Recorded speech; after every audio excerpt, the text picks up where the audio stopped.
Taurus, hi, welcome to Mr. Queen PH at ito ang inyong weekly reading for June 17 to 23, 2024. So if you are interested in private readings, meron tayong link sa description at sa pinned comment. Paki-check nyo na lang. Okay, so let's see Taurus, what's up with you ngayong week na ito? What's up? You have debilitated discomfort. So, yung iba sa inyo, maaring makaka-experience kayo ng discomfort. Yung parang hindi kayo mapakali, no? Sa isang sitwasyon or sa isang lugar na pupuntahan ninyo. So,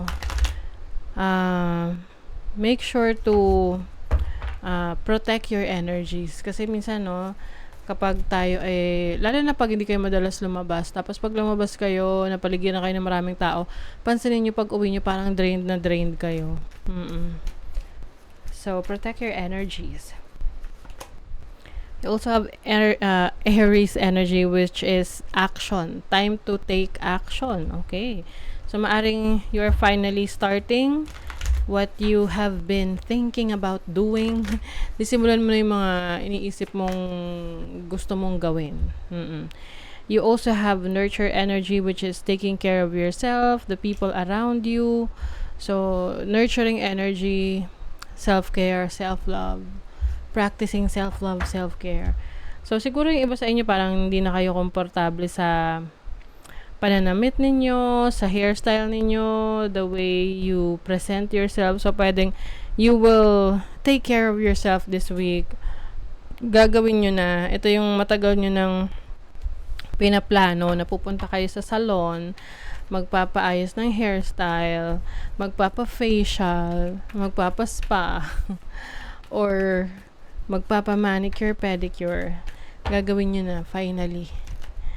Okay, so let's see your overall energy. You have the Temperance, which is about patience. Patience is a virtue. So, maaaring meron kang hihintayan ngayong week na to. Or kailangan mong maghintay. Yeah, it is important na you are patient. Because patient is a virtue. Oo, kaya lang yung iba, 'di ba? Mabilis mairita kapag mabagal ang resulta. Or mabagal ang serbisyo. Let's see your possible challenge. You have the Eight of Pentacles. So, possible challenge ninyo can be sa trabaho ninyo. Or parang sometimes you feel like uninspired. Wala kayong energy to do the work. May mga times na tinatamad kayo. Ano ba yung mga ginagawa nyo para yung kapag tinatamad kayo, nalalabanan nyo yun, no? Yung tipong, kahit ayaw nyo magtrabaho, nakakapagtrabaho pa rin kayo. Diba? Let's see your opportunity. You have the Nine of Pentacles. Wow. So, ayun na nga. You will focus on yourself. Take care of yourself. Yung iba sa inyo, magsha-shopping o shopping therapy. Ayan. And this is financial stability. You have the opportunity to have a stable income, no? Kung talagang magsisipag ka. Oo, kasi challenge mo yung action yung taking action or yung inspiration mo sa work or sa project na ginagawa mo para ma-achieve mo yung goals mo. Let's see your blessing. You have the Seven of Pentacles. Alam nyo ngayong week na to, Taurus, you might feel na parang ang bagal ng oras. Oo, darating din sa point na parang, ano ba, ang tagal. Ang tagal naman matapos. Ang tagal naman mag-weekend, ganun. Let's see, what is the Temperance? Nine of Wands. Meron kang pagtsatsagaan. Ewan ko ha. Yun nga, maaring meron kang asikasuhin sa mga government agencies or you will be working on with a lot of errands. Yung mga kailangan mo talagang asikasuhin. Personal mong kailangan asikasuhin. Nakakapagod siya, but I think kailangan mo na talaga. Ito yung matagal mo nang pinapalipas. Iniiwasan mong gawin, pero ito na. Kasi kailangan na talaga. What is the Eight of Pentacles?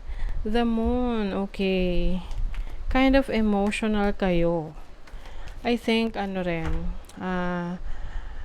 may mga worries kayo. Some of you, no, pwedeng hindi na kayo komportable sa situation ninyo ngayon. Let's say, sa trabaho nyo, sa business ninyo, pwede naman kasing temporary lang yung feelings na yan. Kasi may mga ganun naman talaga. Minsan kahit gusto mo yung ginagawa mo, yung trabaho mo, darating din sa point na parang i-question mo yung sarili mo na bakit mo ginagawa yon. 'Di ba? Oo. So, kailangan mo lang siguro magpahinga kasi minsan na-overwhelm tayo sa mga experiences natin or sa mga task natin or ginagawa natin for the day. Tapos biglang parang pagod ka na and kailangan mo lang magpahinga. Oo, kaya nga give time to take care of yourself. What is the Nine of Pentacles? You have the Three of Pentacles. So, collaboration with others. Yung iba sa inyo, mas umuunlad yung inyong trabaho, business, or yung career ninyo. Mas, kung mapapansin nyo, mas dumadami na yung products nyo, yung services nyo. Mas marami kayong clients, mga customers, tumataas yung sales ninyo. Pwede rin collaboration with other people kung kayo ay content creator. You have the Seven of Pentacles. Uy, worth it naman tong paghihintay nyo, Taurus. So, don't you worry. Ano man tong mga sakripisyo ninyo, mga efforts na ibinigay nyo, this is worth it. Kasi makukuha nyo naman yung dinideserve nyo, yung resulta na gusto ninyo. Yung iba sa inyo parang ito yung tipong gusto nyo nang lumipat ng bahay. Kaya lang, pwede nagkakaaberya yung lilipatan yung bahay. Lalo na kung bumili kayo ng nag-loan kayo sa bank or dapat turnover na tapos natatagalan. Konting patience lang kasi maaring ngayong week na to, finally, makakalipat na kayo. May celebration. May achievement. Okay. Temporary block. Transformation. Okay.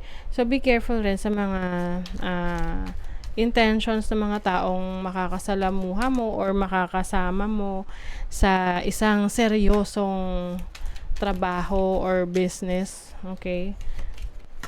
You also have corset. Setting boundaries. I think ngayon, mas maingat ka na sa pagbibigay ng commitment. Hindi ka lang oo ng oo. Oo. Hindi ka lang oo ng oo. You will know how to say no. Kapag ayaw mo, you will say no. Okay? You will also have more time rin para sa sarili mo. You want freedom eh. So, yung iba sa inyo, pwedeng kung ano man yung naglilimita sa inyo ngayon, you will break free from that para maging malaya. Example, no, nakatira ka pa sa parents mo. Syempre, kapag nakatira ka pa sa parents mo, makikialam talaga yan sa mga ginagawa mo. So, yung iba, kung kayo naman ay adult na, kaya nyo na yung sarili ninyo, no?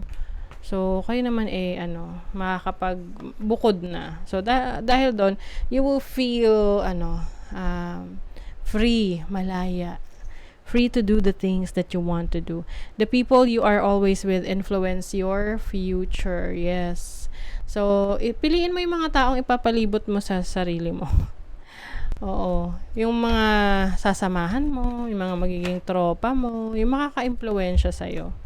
Nag-adulting ka na. Diba? Yung iba sa inyo, Taurus, you are moving out of your current place, current house, para mamuhay mag-isa on your own, to be more independent. So, yung iba sa inyo, ang inyong career related sa marketing, maaring meron kang if you are into sales and marketing, mas marami kang maiisip ng mga ideas to market your products, your services. Kung ikaw naman ay may business, no? So, you will also use the internet para mas lumakas ang iyong negosyo or yung social media presence. Sa relationship, you have trust, you have potential, and abundance. Oh my God, ito rin yung lumabas kanina sa ano. I think, I don't know kung Capricorn or Cancer, but yeah, as in. So, yung iba sa inyo, pagdating sa relationship, if you are single, pero merong kayong kakonect ngayon ka situationship, pwedeng ano to, maging successful, no? Pwedeng mag-blossom tong relationship na to, lalo na if you trust this person. Okay? So, that is your reading, Taurus. Thank you so much. Bye!